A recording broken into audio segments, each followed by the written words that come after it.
प्यारे बच्चों, इस क्वेश्चन में देखिए कि श्रृंखला 12, 19, 26, 33 डॉट डॉट डॉट में 10वीं संख्या कौन है, 10वीं पद कौन है। तो यहाँ पे गौर फरमाइएगा तो कहीं ना कहीं ये दोनों का अंतर होता है 7, ये दोनों का अंतर होता है 7, ये दोनों का अंतर आ रहा है 7। यानी जब दो लगातार पदों का अंतर बराबर आ जाए तो कहा जाता है कि यह जो श्रेणी है समानांतर श्रेणी में है, एपी में है। इसमें ये जो दोनों का अंतर होता है ये कहलाता है डी, और ये शुरू वाला जो पद होता है वो कहलाता है ए।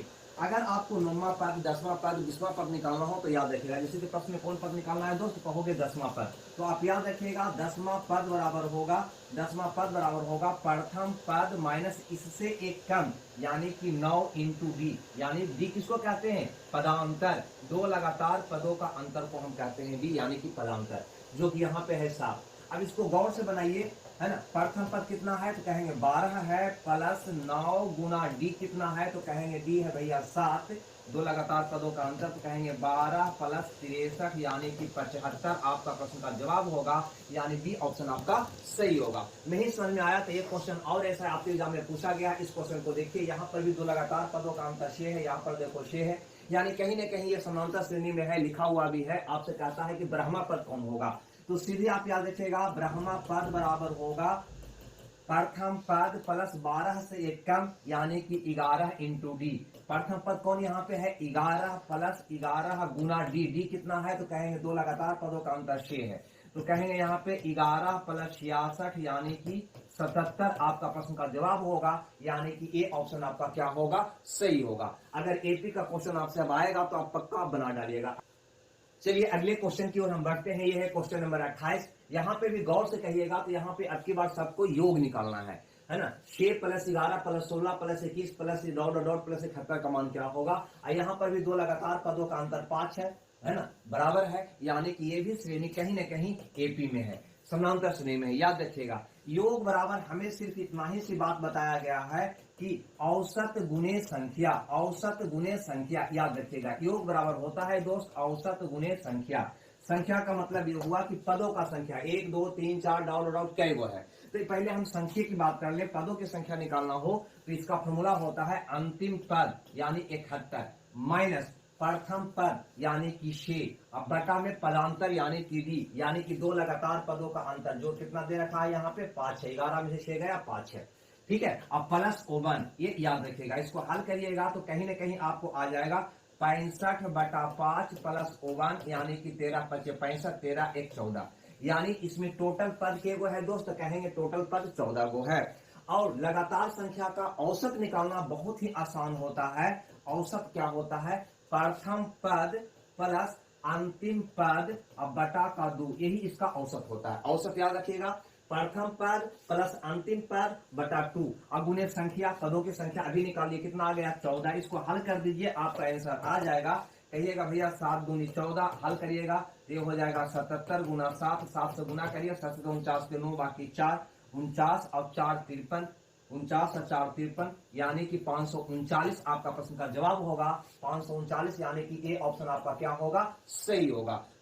चलिए बढ़ते हैं अगले क्वेश्चन की ओर। एक क्वेश्चन कहता है कि 7 14 21 28 डॉट डॉट कितने पदों का योग 952 है। तो हम मान लेते हैं कि इन पदों का योग 952 है, यानी ये सबको जोड़ने पर, ये सबको जोड़ने पर, ये सबको जोड़ने पर कितना आया है, 952 आया है। अब यहां से एक काम करिए, इसमें से 7 को हम कॉमन निकाल लेते हैं, तो 1 plus 2 plus 3 plus 4 plus dot dot dot, चूंकि इन पदों का योग मैंने माना है यानी एन तक जाएगा। इसका योग कितना दे रखा है दोस्त, कहेंगे 952।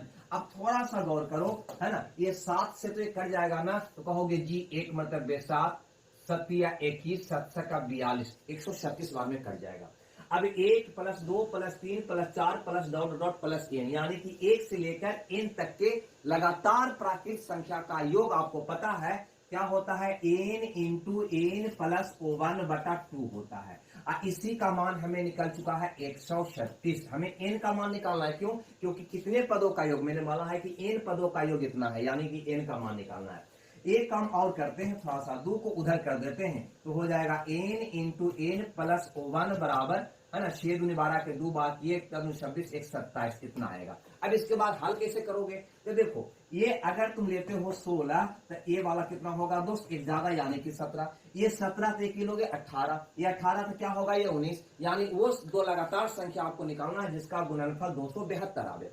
थोड़ा सा गौर करिए, ऑप्शन में है 16, 17, 18, 19। अगर आप 17 गुना 17 करते हैं तो 289 यानी इससे ज्यादा होता है। 18 गुना 18 324 इससे ज्यादा होता है। 19 गुना 19 361 इससे ज्यादा होता है। तो स्वाभाविक है ये तीनों तो आपका उत्तर हो ही नहीं सकता है, क्लियर सी बात है।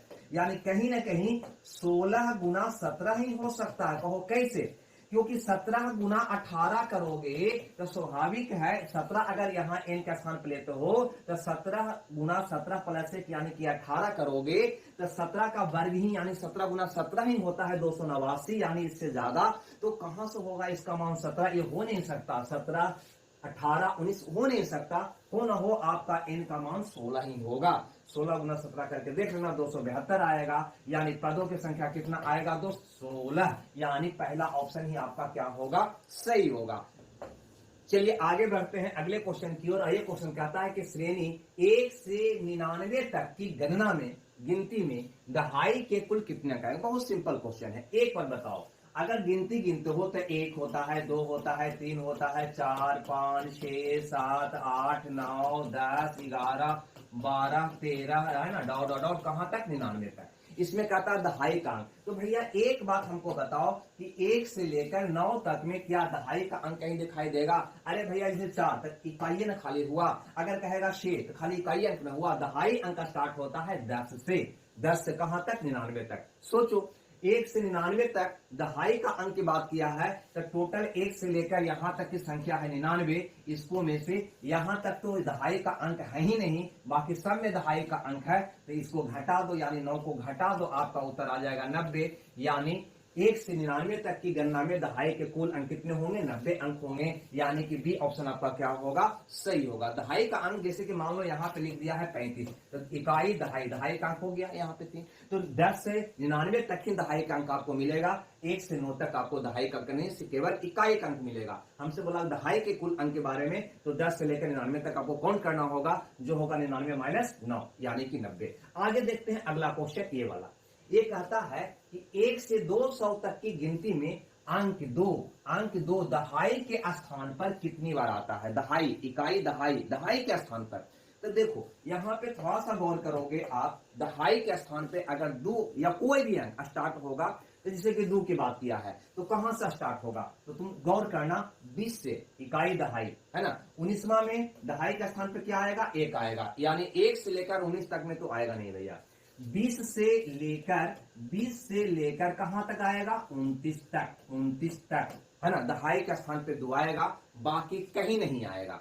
जब 20 से लेकर 29 तक कुल कितने अंक हुआ, तो कह देंगे टोटल है ना 10 हुआ, यानी कि सी ऑप्शन। कहो कैसे, बहुत सा को लगा कि 29 में से 20 गया 90 तो आता है, नहीं भैया। 20 से 29 तक की हम बात किए हैं, यानी है ना 29 माइनस 20 प्लस 1 होगा। क्यों, क्योंकि यहाँ पे 20 के बाद देखो यहाँ पे काउंट करके बहुत सा कंफ्यूज इसमें हो जाता है।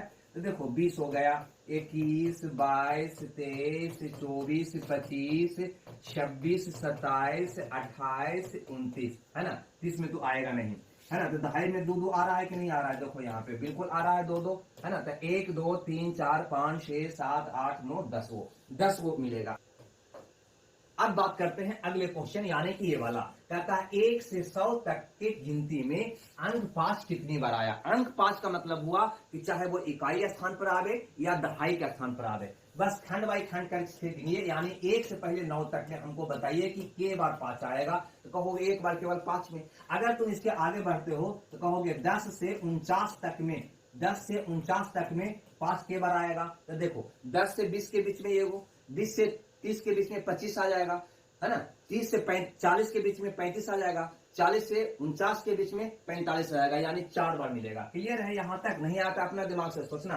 मेन रूप से यहां से सोचना है कि 50 से 59 तक में 5 कै गो आएगा। देखो यहाँ पे गौर करने वाली बात है, थोड़ा सा यहाँ पे ध्यान देना, यहाँ थोड़ा सा ध्यान देना।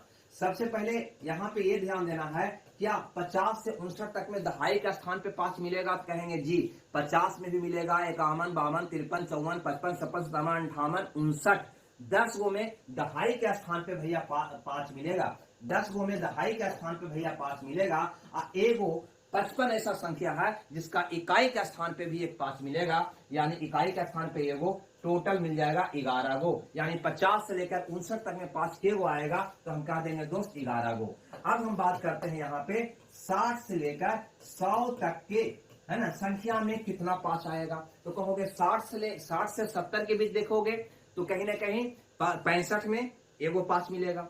फिर 70 से 80 में देखोगे तो 75 में मिलेगा, 80 से 90 में देखोगे तो 50 में मिलेगा, 90 से 100 में देखोगे तो 95 मिलेगा, यानी 4 गो और मिलेगा इसके बीच में, यानी टोटल हो जाएगा 5, 16, 4, 20 गो। टोटल 5 की संख्या कितना आएगा? 20 गो आएगा। यहां तक किन्हीं को दिक्कत है तो बता देना। इसी ढंग से अगर 3 की बात करता तो 3 भी 20 को मिलता है। अपना दिमाग लगाना यहाँ पे। अब ये बढ़े और इस क्वेश्चन को देखिए। ये क्वेश्चन कहता है कि पहली और दूसरी संख्या तीसरी की तुलना में क्रमशः 25% और 50% अधिक है, तो पहली और दूसरी संख्या के बीच अनुपात क्या है? सोचो, यहाँ पे अगर हम तीसरी संख्या 100 मान लें तो भैया पहली संख्या और दूसरी के बारे में बस इतना ही बोल रहा है कि पहली संख्या 25% अधिक है और दूसरी 50% अधिक है, यानी 100 है तो पहली से 25 अधिक है और दूसरी से 50 अधिक है। आपसे पूछता है कि पहली और दूसरी के बीच का अनुपात क्या है, यानी ये दोनों का अनुपात आपसे पूछ रहा है। तो काट दीजिए 25 25 25 से 25 का 150, यानी 5:6 है पहली और दूसरी के बीच का रेशियो, यानी कि ये ऑप्शन आपका क्या होगा? सही होगा। आगे बढ़े यहाँ पे 34 नंबर का। यहाँ पे कहता है, गौर से समझना, कि 4 क्रमागत संख्याओं का गुणनफल निम्नलिखित में से किस संख्या से हमेशा विभाज्य होगा। ऐसा कभी भी क्वेश्चन होना तो ऐसे क्वेश्चन को न्यूनतम मान से बनाने का प्रयास करिए। न्यूनतम मान क्या होता है? न्यूनतम मान हम चूंकि स्पेशल आपको नंबर में हम पढ़ाते हैं, न्यूनतम मान क्या होता है। जो जैसे देखो यहाँ पे कहा कि 4 लगातार, क्रमागत मतलब लगातार संख्याओं का गुणनफल निम्नलिखित में से किससे, तो न्यूनतम 4 लगातार संख्या तुम ले लो। तो न्यूनतम 4 लगातार कौन होगा? 1 होगा, 2 होगा, 3 होगा, 4 होगा। क्लियर है या नहीं? यही न्यूनतम 4 को लगातार संख्या हो गया। फिर क्या कहा? इसका योग, गुणनफल, भाग। क्या कहा? तो कहा कि इसका गुणनफल, तो भैया इसको गुना कर दो। किससे विभाज्य होगा? तो 4 या 12 तो 24 से विभाज्य होगा। यही हुआ बड़ी से बड़ी संख्या होगा, यानी कि सी ऑप्शन आपका क्या होगा? सही होगा। तो ऐसे क्वेश्चन को हमेशा न्यूनतम मान से बनाना चाहिए। चलिए आगे के हम क्वेश्चन देखते हैं। और ये क्वेश्चन कहता है कि 3 क्रमागत यानी लगातार विषम संख्याओं का योग इनमें से पहली संख्या से 20 अधिक है, तो इनमें से सबसे बड़ी संख्या कौन है? 1 मिनट के लिए यहाँ पे ध्यान देना। अगर आपसे कहे कि 3 लगातार प्राकृत संख्या, समझ रहे बात को? प्राकृत संख्या की बात कहे तो पहला प्राकृत अगर x होगा तो अगला होगा x प्लस 1, अगला होगा x प्लस 2, अगला होगा x प्लस 3। अगर लगातार विषम की बात करें, ठीक है ना, तो पहला विषम अगर आप x मानते हैं तो 2 लगातार विषम के बीच अंतर 2 का होता है, 2 लगातार प्राकृत के बीच अंतर 1 का होता है। तो विषम की बात कहें तो पहला x, तो दूसरा x प्लस 2, अगला x प्लस 4, अगला x प्लस 6, यानी कि दो क्या होगा? बढ़ते जाएगा। और अगर लगातार सम की बात करें तो पहला सम अगर x मानते हो तो अगला सम होगा x plus 2, x plus 4, x plus 6, x plus 8। यहाँ पे मैंने क्या आपको बताया? बहुत सारे आपको लग रहा होगा कि आपने विषम और सम में दोनों में एक ही माना। तो हाँ भैया, इसमें x है जो विषम संख्या हम मान लिए हैं, इसमें x जो है वो पहली सम संख्या मैंने मान लिया है। ठीक है, तो एक अगला सम, एक अगला सम, एक अगला सम निकला, इसका अगला विषम, अगला विषम, अगला विषम। तो एक क्रम आप याद रखना। अब यहाँ पे आते हैं क्वेश्चन पे। कहता है 3 लगातार विषम संख्या का मतलब हो गया x, तो अगला विषम हो जाएगा x प्लस 2, अगला विषम हो जाएगा x प्लस 4। ये हो जाएगा 3 लगातार विषम संख्या। इसका योग, चलो भैया इसका योग कहा है ना, तो इसका योग निकालो। इसका योग, इसका योग, इसका योग, योग पहली संख्या से 20 अधिक है, यानी पहली संख्या कौन है? x। पहली कौन हुआ? x। तो x से यह वाला संख्या जो है 20 अधिक है, यानी इसको में से x को घटा दे तो कितना आ जाएगा? 20 आ जाएगा। पहली यही ना है। अब यहाँ पे गौर करो, यहाँ से x से x तो आपका कट जाएगा। x कितना हो गया? 2x बराबर 4 200 उधर जाएगा तो बच जाएगा 14, यानी x बराबर हो जाएगा 7। आपसे पूछा है कि सबसे बड़ी संख्या कौन होगा, तो सबसे बड़ा संख्या यही ना होगा। ये आपका दूसरा संख्या था, ये आपका पहला संख्या था। तो सबसे बड़ा संख्या कौन होगा? तो कह देना 7 प्लस 4, यानी कि 11 होगा। 11 का मतलब सी ऑप्शन आपका क्या होगा? सही होगा। ठीक है, लगातार विषम क्या है, लगातार सम क्या है, लगातार प्रकृत क्या है, बनाने का तरीका बेसिकली यही होगा। ऐसा एक क्वेश्चन और पूछा गया था, उसको भी हल मैं करा दूं। जैसे इस क्वेश्चन में तीन क्रमागत विषम संख्या, तीन क्रमागत विषम के मतलब हो गया कि पहला x, तो दूसरा क्रमागत होगा x+2, तीसरा क्रमागत होगा x+4, होगा कि नहीं। अब कहता है पहले का 3 गुना, लो भैया पहले का 3 गुना यानी इसका लेना है 3 गुना यानी 3x, है ना, पहले का 3 गुना, तीसरे के 2 गुने से, तीसरे के 2 गुना, इसका 2 गुना करोगे तो कहोगे 2x+8, दूसरे गुना करोगे तो 2x+8, तो तीसरे के 2 गुने से 3 अधिक है, ये वाला इससे 3 अधिक है, यानी इसको में से इसको घटाओगे तो भैया कितना आ जाएगा, 3 आ जाएगा। इसको हल कर दो, आपका आंसर आ जाएगा। कैसे हल करोगे, 3x में 2x लिया, बच गया x बराबर -8 उधर जाएगा तो इसमें प्लस हो जाएगा 11, x का मान कितना आ गया, 11 आ गया।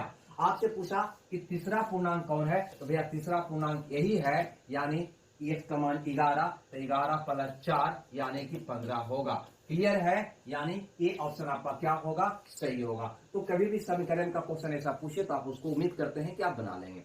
आगे बढ़ते हैं अगले क्वेश्चन में। ये क्वेश्चन देखिए, दो क्रमागत संख्याएं ज्ञात करिए जिसमें पहले अंक का 3 गुना दूसरे अंक के 2 गुने से 5 अधिक है। चाहे तो x मान के बना सकते हैं, लेकिन यहाँ पे दोनों क्रमागत संख्या यहाँ पे दे रखा है ऑप्शन में, 5 से होगा कि 6-7 होगा कि 7-8 होगा कि 9-10 होगा, तो इसको बनाना नहीं है आपको, सीधे इसको किससे निकाल देना है, ऑप्शन से बना डालना है। कैसे बनाओगे, तो अब देखो कहता है पहले अंक का 3 गुना, पहला ऑप्शन में देखो पहले का 3 गुना करोगे तो क्या हो जाएगा 15, दूसरे अंक का 2 गुना, दूसरे का 2 गुना करोगे तो क्या हो जाएगा 12, से 5 अधिक है, क्या इससे ये 5 अधिक है, कहेंगे नहीं, ये मेरा उत्तर नहीं होगा।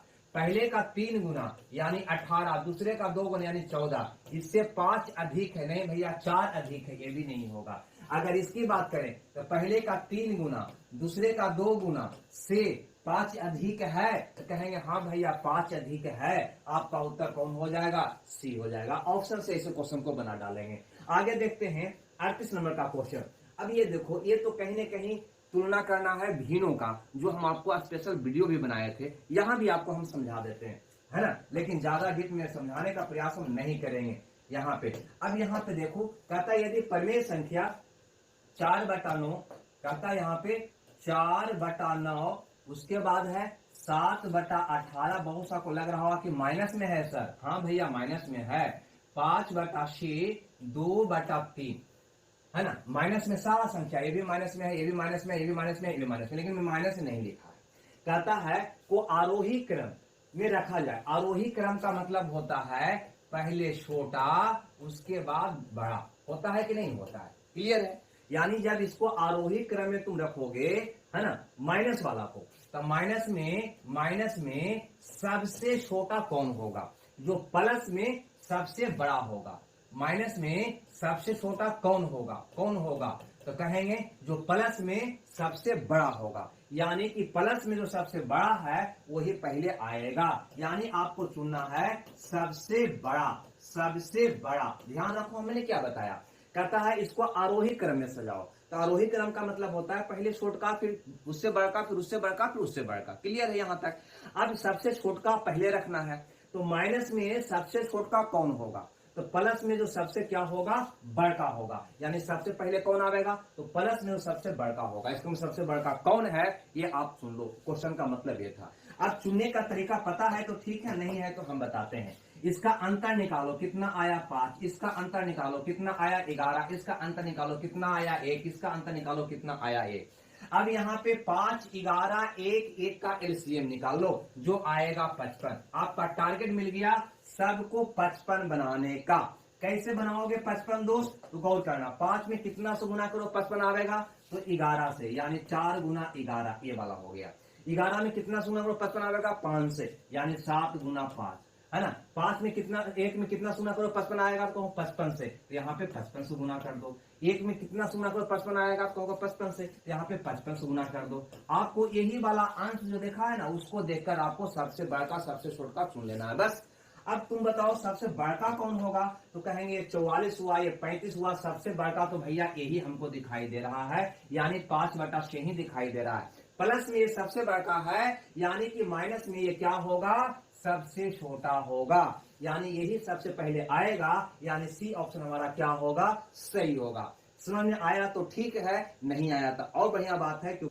चलिए अब आगे बढ़े और लिखते हैं इस क्वेश्चन को। ये कहता है कि 3/11 x/3 7/11, तो निम्नलिखित में से कौन सा x का मान हो सकता है। यानी इसको कहने का मतलब यह है दोस्त, ये है 3/11 से बड़ा है कौन, x/3 से बड़ा कौन है, 7/11। तो x का मान इस चारों में से कौन होगा। सबसे पहले इसको बनाने के लिए आपको कुछ नहीं करना, इसको आप दशमलव में कन्वर्ट करने का प्रयास करो। तो 3 में 11 से भागा दोगे, दशमलव पड़ेगा, तो 11 दूनी 22, दशमलव 2 आने का उम्मीद है। इसको अगर बात करें तो 0.70, तो 11 का 66, 0.6 आएगा, दशमलव में बदल लिए।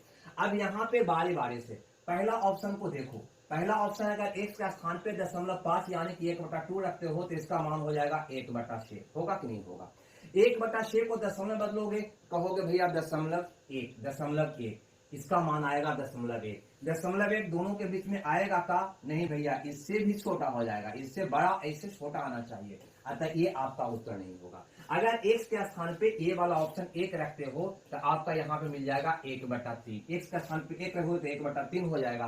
1/3 का मतलब होता है 0.33, ठीक है। 0.33 का मतलब अगर देखोगे तो कहीं ना कहीं 0.3 जो है ये दोनों के बीच का आ रहा है, अतः ये आपका ऑप्शन क्या हो जाएगा, सही हो जाएगा। तो बनाने का एक तरीका है ऐसे क्वेश्चन को, ठीक है दोस्तों। तो आज यहीं पे क्वेश्चन को हम समाप्त करते हैं, क्योंकि ये टाइप का क्वेश्चन मैंने चुना था।